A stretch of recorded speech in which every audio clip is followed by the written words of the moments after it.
Olá, tudo bem com você? Eu espero que esteja.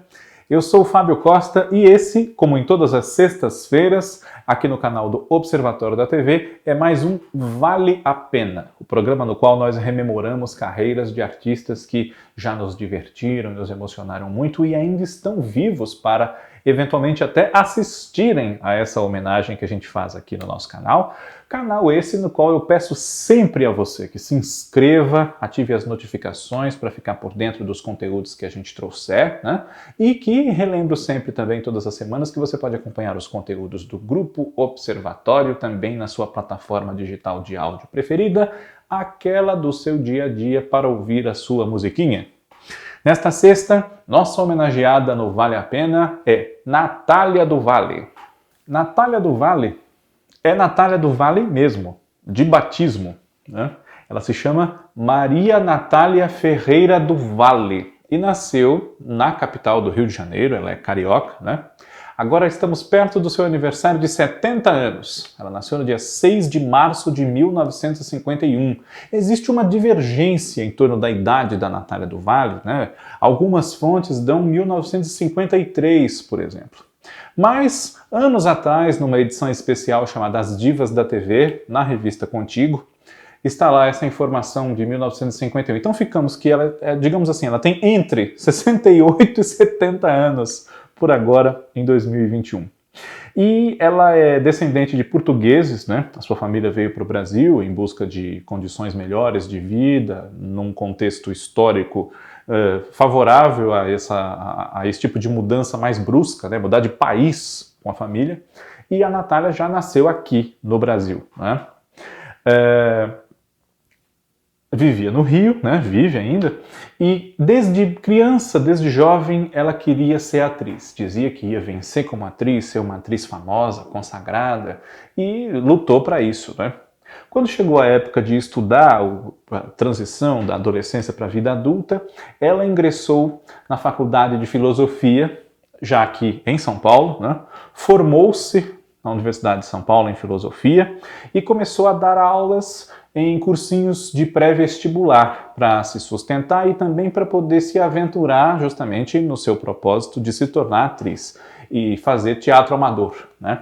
Então ela foi levando ali, formou-se em filosofia, fazia teatro amador, dava aulas em cursinho pré-vestibular e num dos espetáculos de teatro amador ela chamou a atenção de profissionais que trabalhavam na TV Cultura de São Paulo, aqui o nosso Canal 2, né? Que a convidaram a ingressar no time da emissora como apresentadora e até como atriz em teleteatros que havia na época, né? O famoso Teatro 2. Um profissional que também teve a sua atenção despertada para aquela jovem em início de carreira foi Walter Jorge Durst, um dos nossos pioneiros da TV no Brasil, né? Que convidou, né? Fez por onde Natália entrar para o elenco de uma novela que ele escreveria para a TV Globo em 1975, Gabriela, baseada no romance de Jorge Amado, Gabriela Cravo e Canela, na qual ela interpretava o papel de Aurora, ou de Aurora, né, como ela era chamada na novela. Foi sua primeira novela na TV Globo. Ainda no mesmo ano de 1975, logo em seguida, ela fez outra novela que também era de época, mas às 6, Gabriela era uma novela das 10, ela foi para o horário das 6, fazer a Moreninha, a personagem Aimee, salvo erro meu, Aimee. E depois fez também Saramandaia, como Dora. No final da década de 70, Natália do Vale, que havia ficado amiga, né, havia conhecido o ator Armando Bogos, já de saudosa lembrança, né? Eles trabalharam juntos, Armando Bogos era o protagonista da novela, com Sônia Braga e Paulo Gracindo.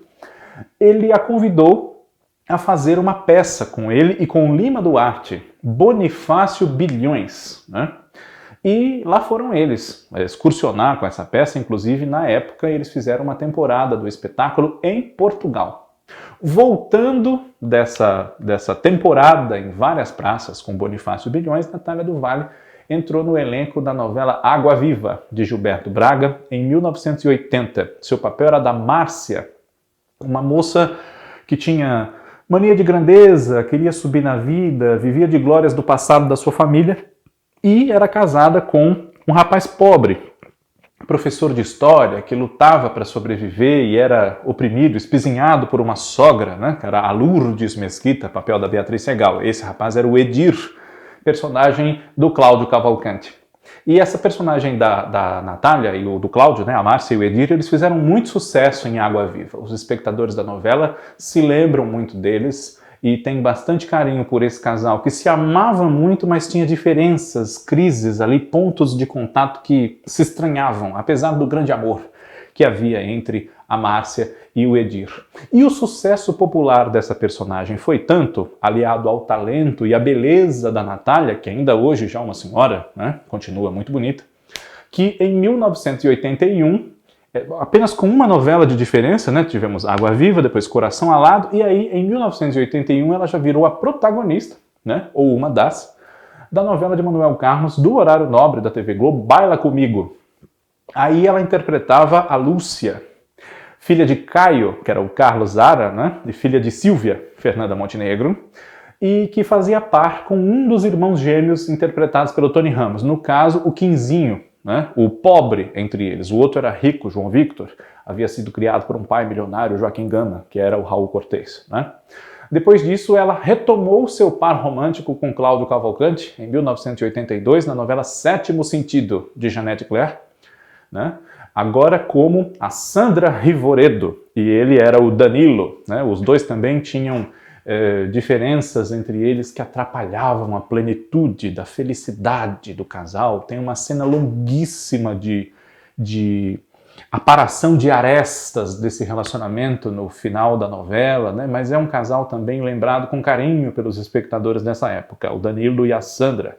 Ela que era filha da vilã da história, né, a Santinha Rivoredo, papel da Eva Todor, e irmã do Carlos Alberto Richelli, que nessa novela se chamava Rude, o que fazia triângulo amoroso com a Luana, a Regina Duarte, e o Tião Bento, que era o Francisco Coco, né? Esse é o casal central, Regina Duarte e Francisco Coco.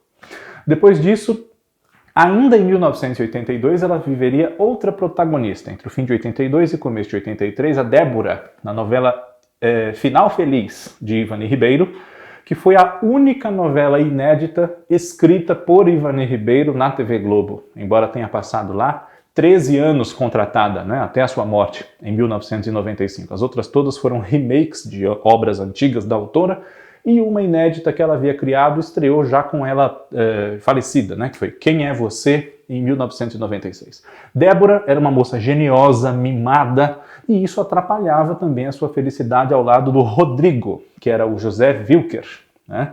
Rodrigo, que era irmão da Mertô, a Priscila Camargo, e que era odiada pela Débora, porque no começo da novela ela tinha uma verdadeira obsessão por um primo que ia se casar com a Mertô, que era o Adriano Reis, quem interpretava, né? Pois bem, depois de Final Feliz, Natália do Vale fez outra protagonista, também no horário das 7, assim como nessa novela, agora escrita por Lauro César Muniz, a novela Transas e Caretas. A sua personagem era Marília, que entrava também num triângulo amoroso entre os dois irmãos filhos de Dona Francisca, a Eva Vilma. Jordão, Reginaldo Faria, e Tiago José Wilker, né? E depois disso, se a gente consulta os registros de imprensa da época e tal, Natália do Vale esteve entre os nomes considerados para, se Regina Duarte não aceitasse, já que Bete Faria também não havia aceitado, interpretar a Viúva Porcina, quando 10 anos depois da censura que impediu a exibição da novela, Roque Santer seria produzida e exibida pela TV Globo, agora sob a égide da Nova República, né? Mas isso acabou não acontecendo, como a gente sabe. E em 86, logo depois, portanto, né, a atriz viveu um dos personagens muito lembrados também da sua carreira, Andréia Souza e Silva, a vilã, a pessoa malvada, perversa, capaz de tudo por dinheiro, na novela de Silvio de Abreu, Cambalacho, um grande sucesso do horário das 7.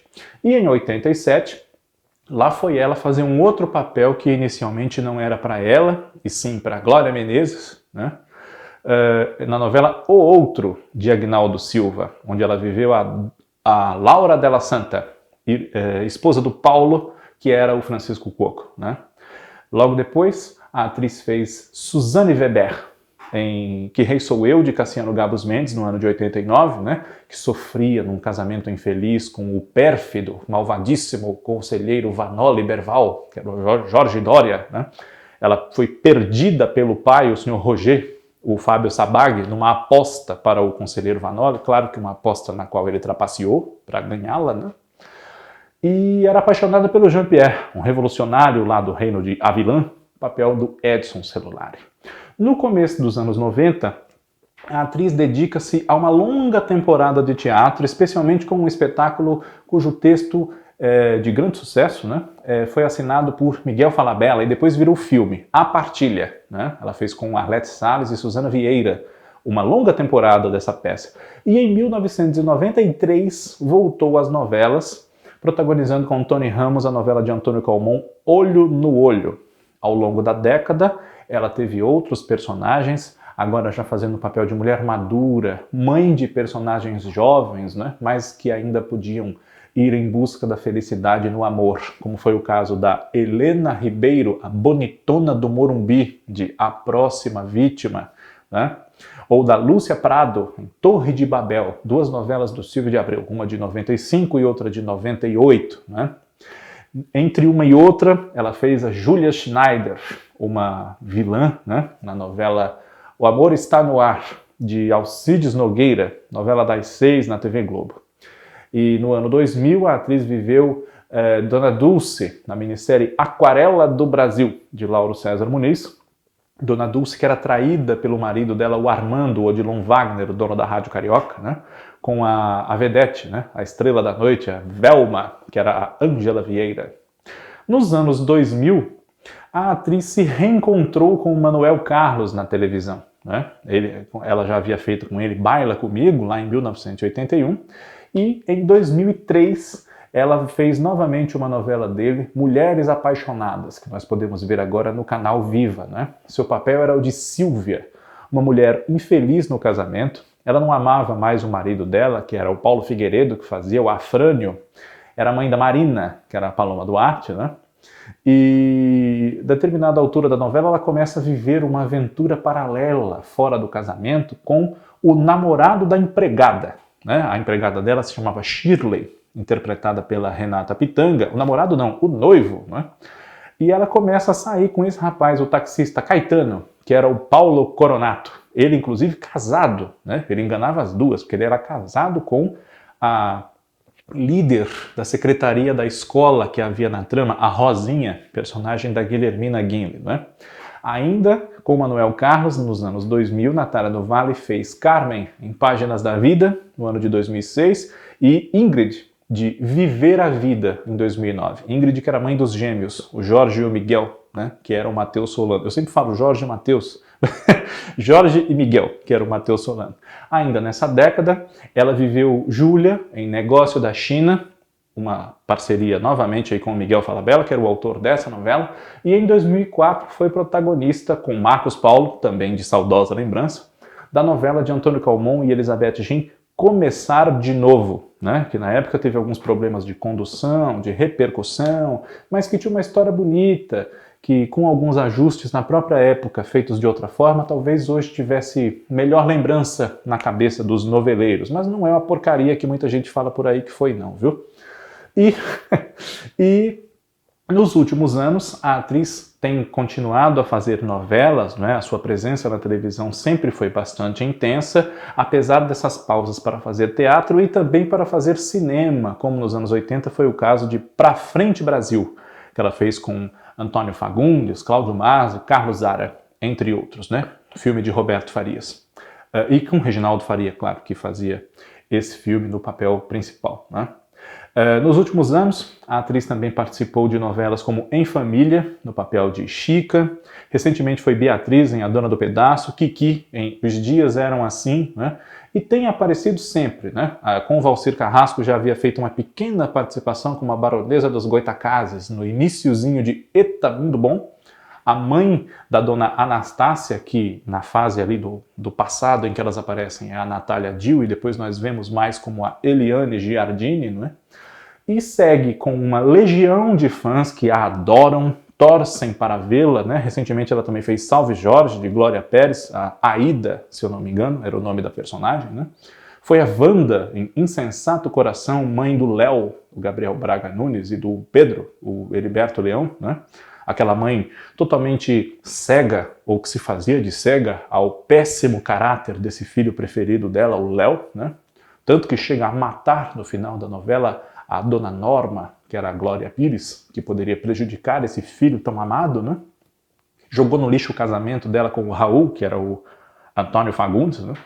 Natália do Vale segue, como eu dizia, com uma legião de fãs que torcem para vê-la sempre em novas novelas, em novas minisséries, e fãs que a acompanham há muito tempo, né? Ela ainda continua bastante atuante na TV, muito bonita, como é desde jovem, como nós sempre a conhecemos, e seguramente ainda vai nos dar a oportunidade de conferir o seu talento em muitas novelas e outros trabalhos que venham pela frente. Caso ela veja, né, esperamos aqui no Observatório da TV que ela goste dessa nossa homenagem no Vale a Pena. Você que é fã dela, também esperamos que goste. E na próxima semana, mais alguém terá sua carreira relembrada nas sextas-feiras, né? Sempre fazemos isso. Em mais um Vale a Pena. Um abraço para você. Obrigado desde já pela sua audiência e até lá.